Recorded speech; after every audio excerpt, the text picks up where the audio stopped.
By the way, this works from other positions as well, which is pretty nice. So when I get the original sleeve choke, I'm gonna put this around his head. I'm gonna be close. Hopefully I've turned his head so he can't see me. I'm gonna grab a whole bunch of sleeve, then I gotta snake this across his neck, and then in order to execute the choke, because his head is in that hole, I make the hole small by straightening my arms until I basically have a good choke. Does that make sense? Sure. But when I do this and I start fiddling, right, and he feels my hand go across his neck, he's gonna immediately grab this hand. He's gonna try to push the hand away so I can't choke him. So let's think about this the opposite way. Let's get the choking hand, which would be this hand. Let's get that in place. Doesn't have to be so deep, but it can be about right here. There's room. All right? Then I'm gonna reach around his head and I'm gonna get in here as best I can. If I get my thumb in, that's not too bad. If all I can do is grab a handful, I gotta grab and make a good grip, right? But it's the same thing. At this point, I let go with this hand. This was a deception. He thought I was gonna maybe do, paper cutter, for example, right? But I'm here, I reach across and I grab. The choke is less effective if this hand is low. See how that hand is low? Yeah. So I want that hand to be high, and I'm gonna push this way. That make sense? Yes. So I've gotten to the same choke a different way. I basically changed up what it feels like so that he doesn't defend as easily.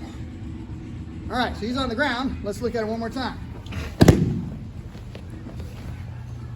Typically, our sleeve choke is going to look kind of like this, okay?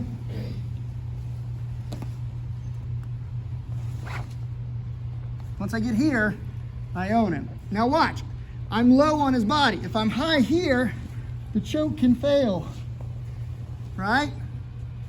This is where I want to be for the sleeve choke. Notice that there's not a whole lot of space this way. See that hole? Sink that up against his neck and choke, okay? Now, I'm approaching at a slightly different angle because I don't want him to defend against my sleeve choke. He feels this, right? He's thinking maybe I'm gonna do paper cutter. That makes sense? I know he's gonna defend against it. So I'm not going to do the choke that he's expecting. And he's gonna think, well, I'm safe. I'm gonna go under his head this way. Now, I'm gonna start grabbing whatever I can grab, and I'm gonna hold on super tight, and then I'm gonna pull down low. Notice how I'm not high, because the choke can fail. I'm low. I let go with this hand, and there's the choke. Does that make sense? That is it. Can we do it? Sure. Let me be sure to show you. This is superior in nature. You have to cut this hand off or break the fingers or something to unlock it. This is inferior.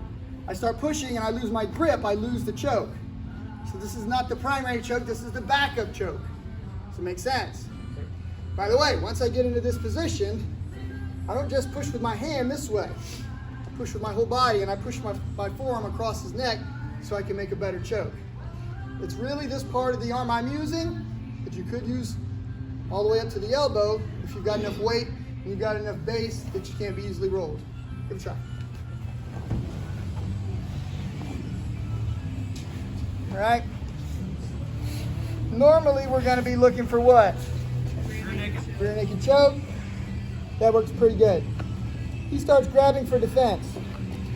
Now watch. I'm going to grab the sleeve. This time I'm going to dig my fingers way in. Then I'm going to go all the way across his neck this way. Now, I've made this, he's got space, he's holding on there so that my elbow is not close to his neck. He tucks his chin in, right? Now normally I would squeeze in, this is called a chin lock, it's uncomfortable, right? But it's not gonna tap him out. Now watch how I take up the space. I grab, and then I pull the whole arm across his neck this way. All right, hold on as tight as you can. Don't let me choke you. Now watch. If I lean back and straighten my arms, I own him. Does that make sense? Mm-hmm. All right. So here's the trick. If, Mr. Fountain. So I've got a pretty good rear naked choke. I should also be able to get him, but I get to here, right? I snake this in. He starts digging in. He gets his chin in there, right? Now, I go to lock and pull back. I'm going to really work his chin. Keep your chin down. Don't let me choke you, right?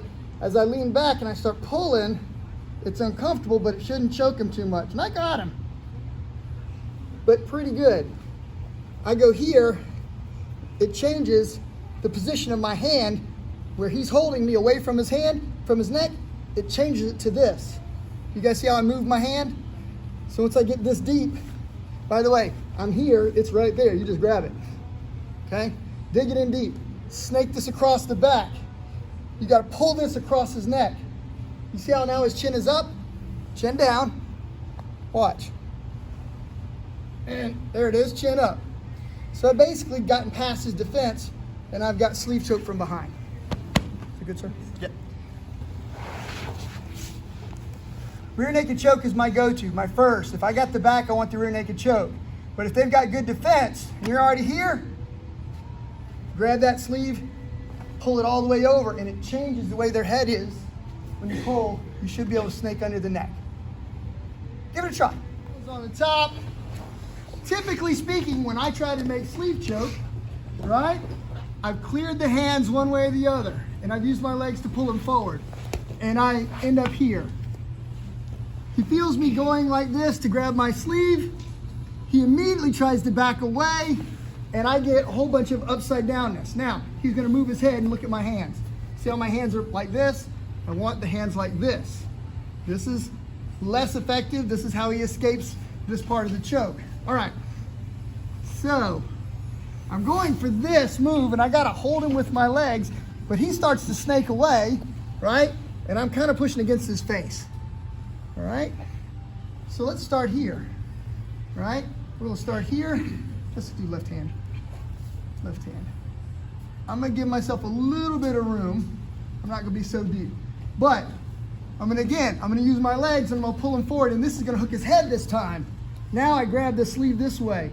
If I get my thumb in it, that's not bad, okay? But because I've got his lapel here, I can now use my legs, and I'm gonna hold the lapel, and I'm gonna hold this. Now I'm gonna stretch his neck, okay? I'm gonna stretch him this way. Does that make sense? What were you holding with your left hand?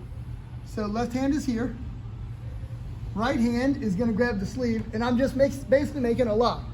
Then I start to squeeze, okay? Then I start to pull on his body, and I'm stretching his neck. So this isn't gonna be the best choke, but it's a heck of a good neck crank. It's a neck stretcher, okay? Once his head gets low, if he stays high, stick with this and make sleeve choke. Sir. Give it a try, see if you like it. Got it.